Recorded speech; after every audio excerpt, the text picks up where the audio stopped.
Who on earth gets married on a Springbok test match day? I know at least 2 people who have done that or are going to do that. And in today's episode, you are going to get a front row seat as I discuss why you absolutely have to check the fixtures before you set your wedding date, or any other important date for that matter. So I've been invited to a wedding later this year that clashes with a Springbok test match. He's actually a very good friend of mine, is probably going to watch this episode, and I know he'll take it in the good humour it's intended. Perhaps it's a miscalculation, I don't know. But I tell you what, if anything, at least it's just a regular test match. I'm sure my buddy will tell you it's okay to miss one Bok test to come and celebrate his big day. And I guess I could just record the match and watch it later. Or watch a replay of it a few hours after the wedding or the next day. So I'm going to give my pal a pass here. But imagine getting married on the day of the Rugby World Cup final. Yep, I know a guy who did that. I mean, seriously. Buddy, you have to check the fixtures. So in 2019, a good friend of mine was getting married. What day was this taking place? The 2nd of November. The same day the Springboks were playing England in the Rugby World Cup final. Now at the time, I was already living in Doha and my wife was pregnant with our first daughter. My mate was in Cape Town, so we were never going to be able to attend anyway. But I did call him out on it. His response? I didn't think we were going to get to the final. O ye of little faith. Now I grant you that we were not the outright favourites at the start of that Rugby World Cup, but we were getting better. Dr. Rassie Erasmus had taken over the year before, and 2018 delivered mixed results, including that famous win over the All Blacks in Wellington. In 2019, we smashed the Wallabies, drew in Wellington, and then beat Argentina home and away, winning the Rugby Championship in the process. So we went into that World Cup with momentum. And the fact of the matter is that South Africa enters every World Cup as a contender. Not necessarily the favourite, but definitely as a contender.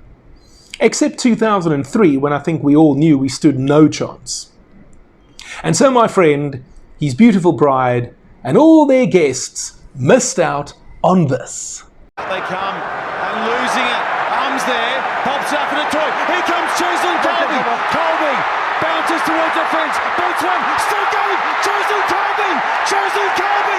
South Africa, the World Cup is theirs.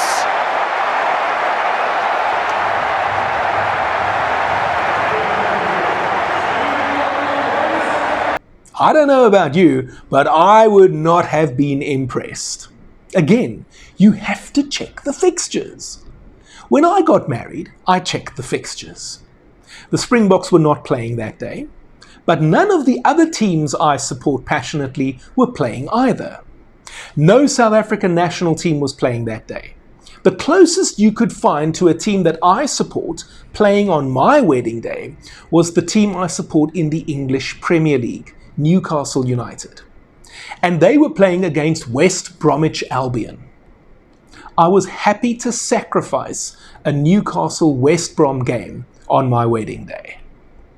This brings to memory the day another good friend of mine got married in Cape Town. It clashed with a Stormers Crusaders Super Rugby semi-final. Now in Pretoria, that might not be an issue, but in the mother city, it can cause all kinds of problems.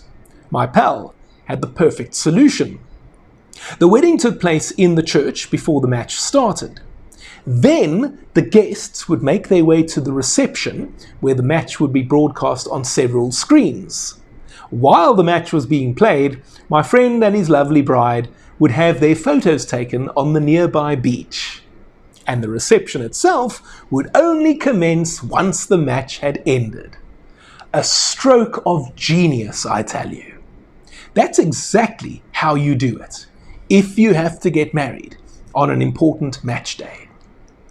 Now that wasn't a Springbok match, but you can appreciate the importance of the event. Similarly, in 2007, I attended a 21st birthday party. The only problem is that South Africa were playing Australia at the Cricket World Cup that same day. Guess what? After the speeches, most of the men made their way to the bar to watch the cricket. The young lady who was celebrating her birthday was understandably unhappy and complained to her father, who came over to the bar and pleaded with us to opt for the dance floor over the cricket. Now, I admit I felt sorry for the birthday girl, but could you really blame us boys for congregating where the cricket was being broadcast? What do you think? Do you agree that you absolutely have to check the fixtures before getting married? Or do you think people like me, who want to watch the Springboks instead of doing the YMCA at your wedding, are just plain selfish? Let me know in the comment section down below. And while you're down there, why not help me out with a super thanks? I'd love to do this full time and make even more videos for you. I'd also love to go to Australia in 2027 and cover the Rugby World Cup for you from down under on a daily basis. But in order to make that happen, I'll need some support. Super thanks is the heart button with a $sign inside of it. You'll be able to make a highlighted comment and I promise to reply to it, as well as hit the love button on your comment. You'll also have the opportunity to make a donation to my channel of your choice. It can be 10 Rand or 10 million Rand. And if you used to work at Eskom and you got a lack of payout, then you know what I'm expecting you to do.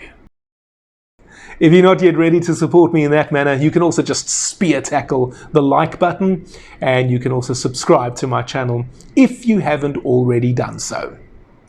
And you may have heard about this new Club Rugby World Cup. I put together a video describing exactly how it is going to work, and you can go and check that out over here. And I've asked YouTube to recommend a video for you to go and watch over here. I've got no idea what it is, but I'm sure it's a good one. And I'll speak to you next time.